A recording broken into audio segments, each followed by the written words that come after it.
Tuesday, readers. Welcome back to the Litdulterous. I'm your host, Stacey Wright. So this is season 2, episode 13. Now, what I've done is I found this really amazing dark future series by John Marr. So I'm going to introduce you to this brilliant series. Now, I did the audiobooks, and there's a reason that I did the audiobooks. It's a full cast audiobook. All 5 books are done with a full cast, and I love it when books do that. And what I didn't know was that I kind of thought that John Marr's was like thriller, and then I realized that this was like a mashup of like sci-fi with thriller, and that really kind of excited me.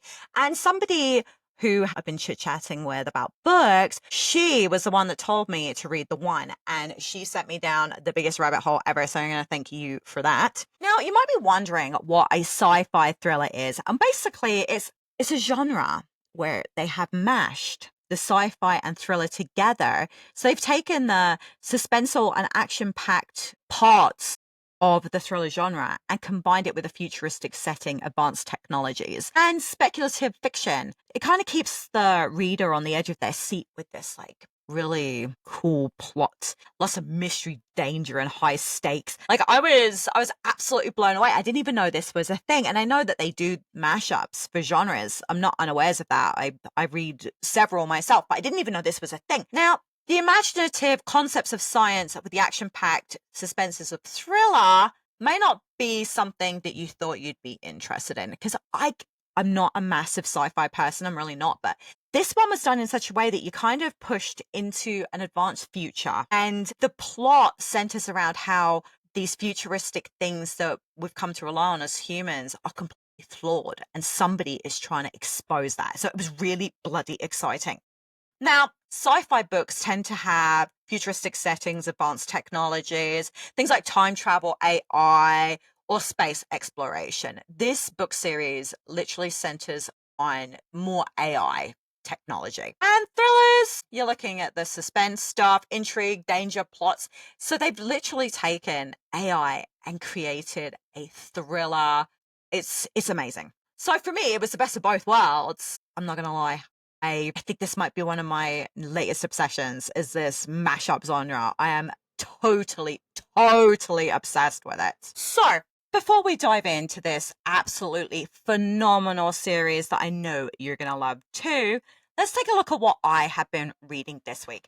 Now, don't forget I posted on Friday, so this is just my reading over the last 4 days. So, there's not really a lot to discuss, but I read If I Told You I'd Have to Kiss You by May Marvel. And you know what? I had no idea what this book was about because it tells you pretty much nothing. But it's almost like, you know, the movie Mr. and Mrs. Smith? Well, it's like a Miss and Miss Smith. So they're a gay couple, and they don't know that both of them work for the CIA, and they're having to keep each other segregated away from that, and they think that they do other things.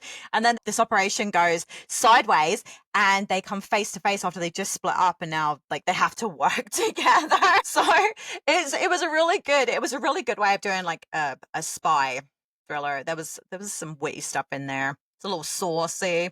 I liked it. I thought it was really clever and witty. Now, I read Bag Creek by Peyton June. Now, this one is about 3 lifelong friends who confront restless ghosts and a malevolent family secret in this young adult horror book. Now, you know what? It wasn't bad for a debut novel, but it was really slow in spots. There was a couple of little plot holes that I wasn't happy about. But all in all, for a debut novel, it was really, really good. The next book I read was Mob Queen by Erin Bledsoe. And this one's like a 19s mob, like mystery book. It wasn't quite what I was expecting. I was expecting somebody to have been like leading the mob behind the scenes as a woman. And that's really not what happened. So this woman rises through the ranks of the mob, like going and doing what they need while she searches for the truth of what happened to her friend. Now, it includes, like, I don't know if you've ever heard of this guy before, but his name is Bugsy Siegel. And I remember he was a mobster, like he was a real life mobster. And they did a really good job of this. It was absolutely loaded with drama. And it was fast paced too. Like you don't normally have historical fictions that move at quite the pace this book did. But oh my God, I was enthralled. It was absolutely brilliant. When it finished, I was like, I wanted more. I need more. But it was really good. It was probably one of the best books I've read in ages, especially top historical fiction for sure. It was absolutely phenomenal. And then because they were all arcs, so I try and read at least 1 or 2 books a week from my actual TBR, a book that I want to read, opposed to a publisher asking me to read. So I did With a Vengeance by Riley Sager. Now, I was really, really upset because I requested this book from NetGalley as an ARC. And I don't know why, because I'm a Riley Sager fan and they always say no. And I don't know if it's because I'm always late to the game and have already given out all their copies, but they always turn me down. And sometimes I'm like, man, maybe I just won't read your book then. Like, I was like, man, such a whiny baby about it. But I did. I grabbed a copy from Libby and I was like, okay, I won't wait and read it. It's a train trip, no stops, and it's a deadly game of survival and revenge. Now, this woman, she's got all the people together on the train that were the reason that her family are all dead. And this is like, and it happened that this train exploded and her father got the blame for it during the Nazi occupation, like during the war. And she wants to take them all to the FBI, but she wants them to know and live in fear during the train journey that she's going to ruin their lives. But somebody's picking them off one by one. It was absolutely like, I didn't want to love it. I didn't, because I was still like, I still had a really chapped ass that they said no to me in the first place. Oh my God. Like, I couldn't help loving it. And my friend's got a copy of it and she's like, I haven't read it yet. And I was like, oh, it's just okay. Because I didn't want to spoil it for her. Now, I thought I'd do something different this week. I wanted to talk about the books that I have been sent from the publishers that are not due out yet. And I got 2 between Friday and today. So I got Joy Moody is Out of Time by Karen Main, and that one's due out August 19th. Now, I have no idea what it's about. It looks like it's going to be a romance book. I didn't pay enough attention to it when it came, and I just slapped it on my pile. And then A Tour to Die For by Michelle Chouinard, and that one's out September 23rd. Now, this is a second book in a series, and I really enjoyed the first book, so I'm really excited to read that one. So yeah, this is going to be something I'm going to do from now on. I'm going to talk about the books that are upcoming for me, so I can kind of let you into my little influencing world. Now, obviously, it's Tuesday, so it is publication day. And I was looking through all the books that were out for release today, and I'm not going to lie, it's kind of an uninspiring day, but these are the top picks that I would buy if I was out in the wild today looking to buy some books. So Ashes to Ashes by Thomas Maltman, and it's a literary fiction. Now, I know somebody that read it like as an art copy and she was blown away. So I requested it from the library. They don't have a copy yet, so you have to wait. Friends to Lovers by Sally Blakely, and that was a contemporary romance. I really enjoyed it. I had an art copy of that one. I actually really enjoyed it. So if I were you, I'd grab it. I think I might, because it's only an ebook that I got, and I think I'd like to have that one on my shelf. Greenwich by Kate Broad, and that one is a coming of age story. It's all over Bookstagram right now, and I don't usually do the Bookstagram made me do it thing, but I'm kind of thinking I might buy this one. I heard that Indigo Books having a sale right now, so maybe they have it. It was Her House First by Cherie Priest, and that one is a horror. I love her books, so I have already put in a request for my library. It's going to be months yet, but whatever. I can wait. Not Quite Dead Yet by Holly Jackson, and that one is a crime thriller. Big fan of Holly Jackson. I can't believe I didn't know this book was out. I actually thought it was out next month. I'm an absolute spaz, so I'm going to have to shove that one in my cart. And the last one that I would potentially buy is The Wizard's Ball by Charlaine Harris, and that one is a paranormal thriller. And no, I did not name my daughter after this author. She actually has a family name, because I actually have a daughter called Charlaine. Okay, so episode. Okay, I can't believe how excited I am to talk about this. So I'm in a bunch of Facebook groups for thriller readers, and it's a pretty big group. And believe it or not, John Marr is actually in the group, and he is really fan orientated. He's got no problem with chatting with us and posting comments. There's even like a running thing going on where people were like, are John Marr and Freedom of Fun the same person? And somebody put, a comment about which John Marr's book should I read, and he wrote Freedom McFadden underneath it. I was laughing so hard. It was so funny. And I actually tagged him on one of my Facebook posts on my Facebook page, and he commented. So he really is. He's one of the nicest authors. And if you're not really much for thriller books, I still think you should give him a go because the writing is really great. Now, I know that sci-fi is not everybody's jams, but it's not done in such a way where it's heavy on the sci-fi. The sci-fi parts of it are used to create the thrilling plot that we've got going on here. Now, like I said, I made the decision to read the audiobooks because I really wanted the paperbacks, but I think the one for me to buy it was going to cost me like $73. And I'm like, yeah, I'm not paying that much for a book. And my library didn't, like, I was waiting for audiobooks to come in. So I didn't even do them in order. They're like, you can read them as standalones. That's something I need to really iterate right now, is that you can read each book as a standalone. Now, they do mention things that have happened in previous books, but it's like just a little blip. Just like it's just mentioned. Like it's not a big part of the story. So if you want to just read these as standalones, try one out. Maybe one of them stands out more to you than any of the others. Do it, because I did not read them in order. Now, I did start with the one, which is the first book, but I've been jumping all over the place. Like I just read the last book in this series for me, and it was book 2.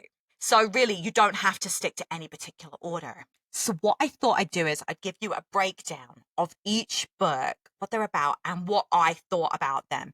Like, for me, the whole series together as a collective, definitely 5 stars. But one of the books was not as great as the others. But all in all, as a whole series, it was phenomenal. And I like how he's pieced them all together in such a way that it is the same series, but they are their own stories. Like, he's such a gifted storyteller.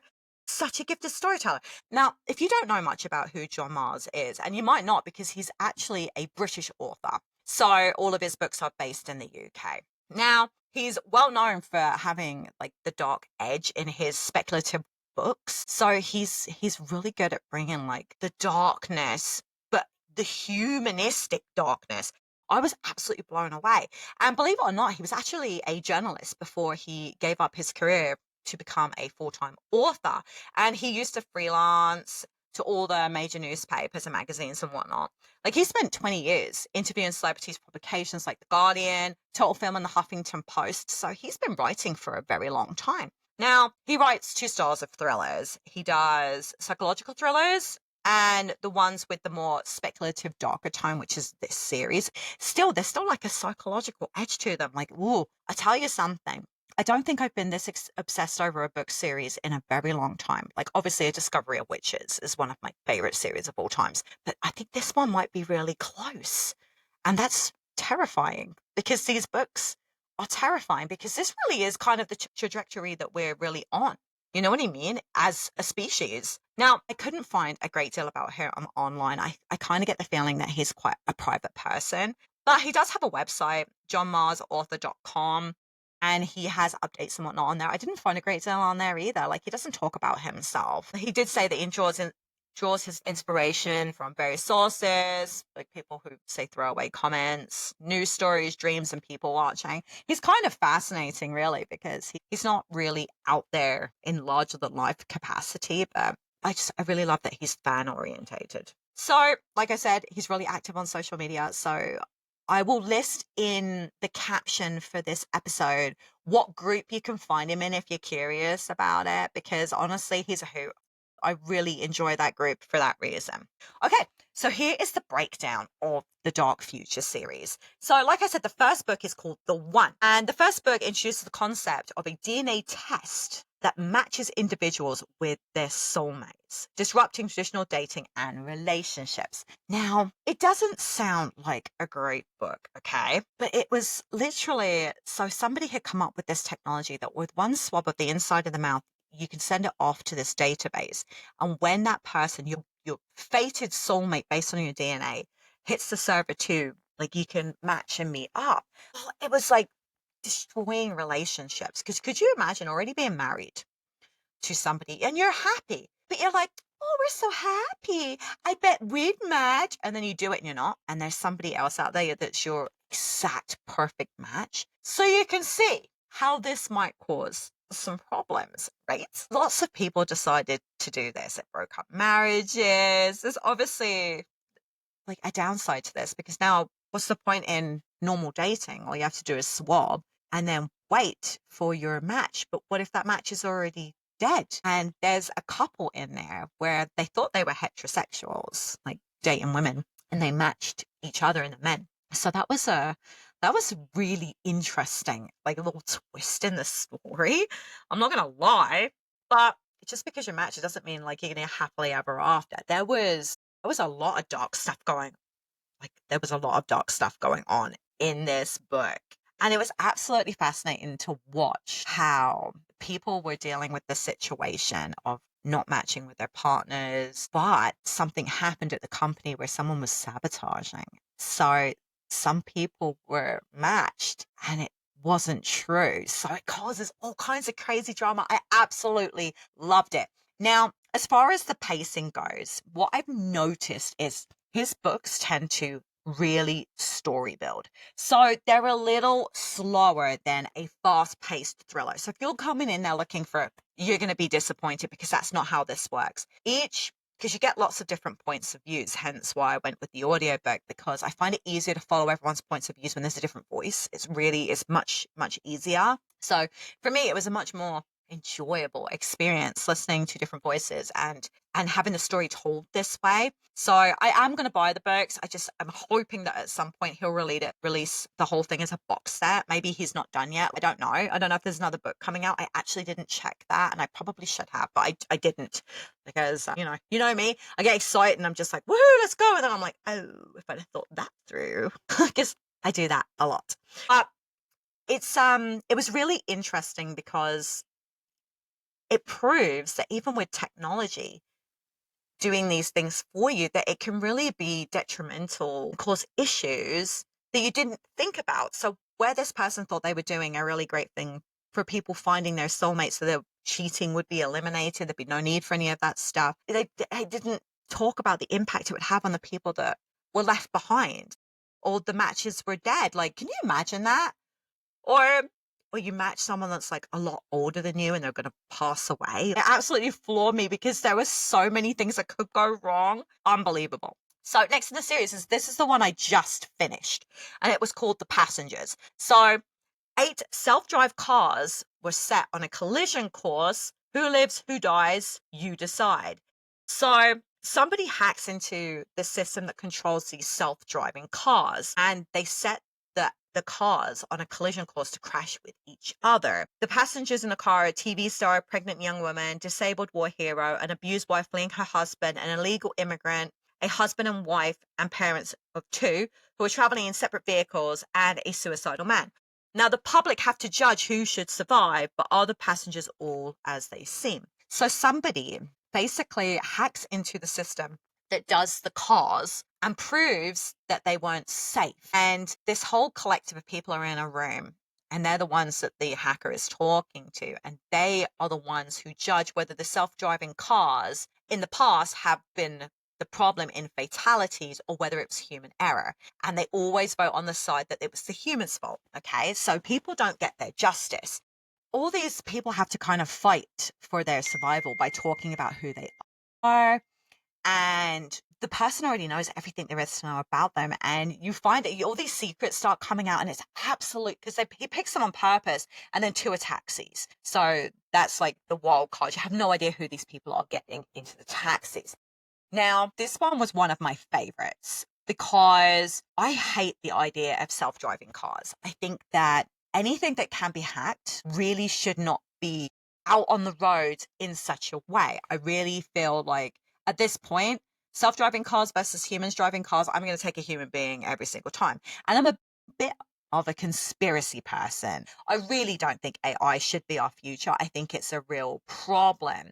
So John Marr has literally taken something that I firmly agree with, that self-driving cars are a bad idea, and just proved my point. And I loved it. I was absolutely glued to it, because each person had their own like secret, and we got to know a little bit about it. It was absolutely brilliant. I was over the moon excited whilst I was listening to this book, and I was like a kid on Christmas morning. I was like, oh my gosh, it was awesome. Okay, so book 3 is The Minders. Now this one is about how computers can be hacked and files broken into. So the government creates this initiative, and they take 5 ordinary people and turn them into the latest weapon in thwarting cyber terrorism. So they take all this information and data, break it all down, and add it to these people's DNA.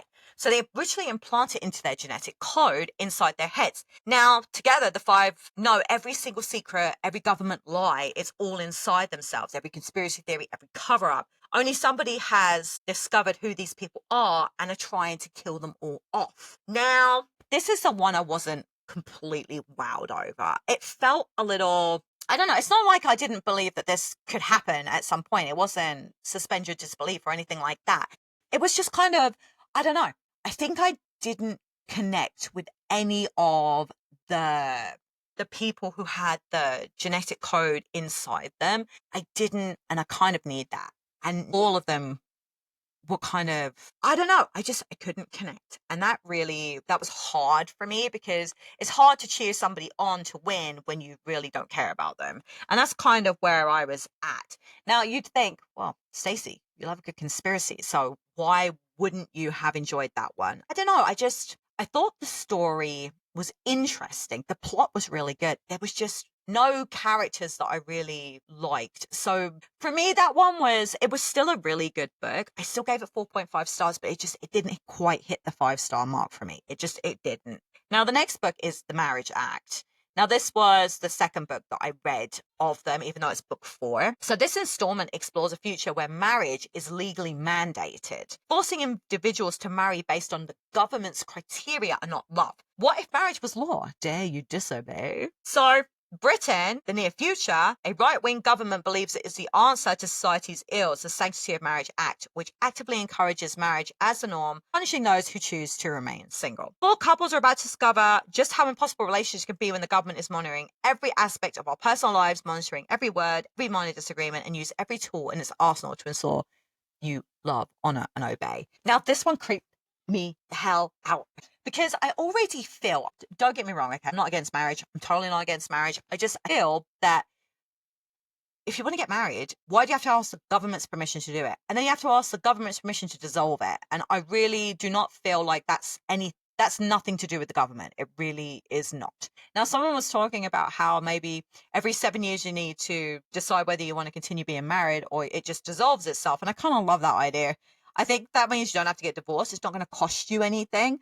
The fact that you have to pay to get married and then pay to get divorced has never sat well with me. So this book was absolutely bloody terrifying. And now you don't even get to decide who you marry. The government gets to decide that based on a checklist. And honestly, this one was the most terrifying out of them all. Like, the most terrifying. Yeah. When I was done, I was shaking slightly. I was like, God, could you imagine? And it's just the near future. I'm like, oh my God.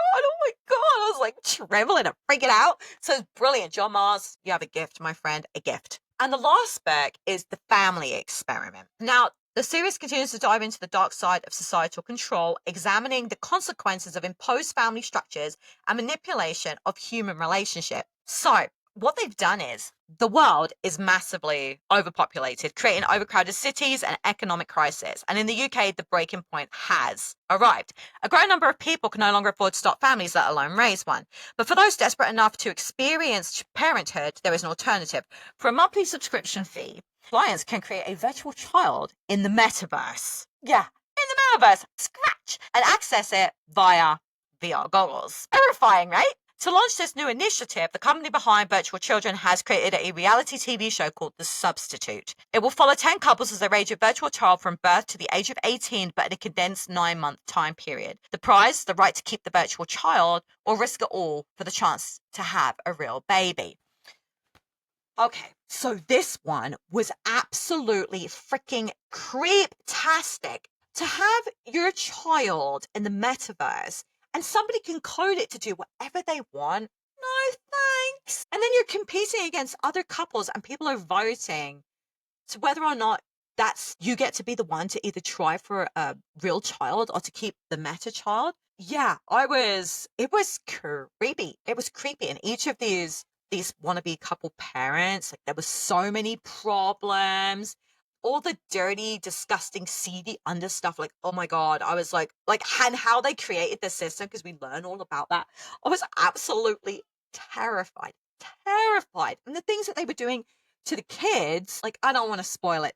My whole point of doing this show was not to spoil it for you, so I'm not going to spoil it. But it was absolutely terrifying.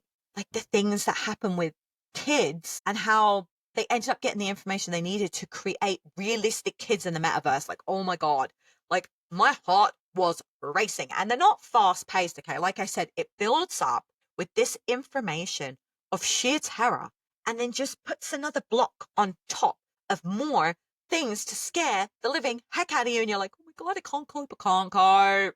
But it was absolutely brilliant series, okay? I will check and see if he plans on writing any more books in this series or whether this is it. It doesn't feel like it is finished, but at the same time, each one's a standalone story and there's not really a cliffhanger. So maybe he is done. I don't know, but I'm going to check and find out for you and I'll let you guys know. But honestly, if you're looking for something a little different, something to really blow your mind, and I won't say it's dystopian in such a way that it's like a post-apocalyptic work or anything like that, but it kind of feels like it's a collapse of society, or the almost collapse of society into a more technocratic society. I found it really quite terrifying, to be perfectly honest with you. And it makes me see Elon Musk in a really bad light now. You know what I mean?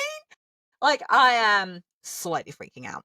But I really enjoyed the series. And like I said, I really hope that he releases a box set at some point because I will be all over that, especially if they have matching covers. It'd be absolutely phenomenal. So, do you read sci-fi? Do you read thrillers? Do you read them as a mashed up genre, as a sci-fi thriller? Let me know in the comments which you prefer, who your favorite author is in it, and maybe what book you think I should read next.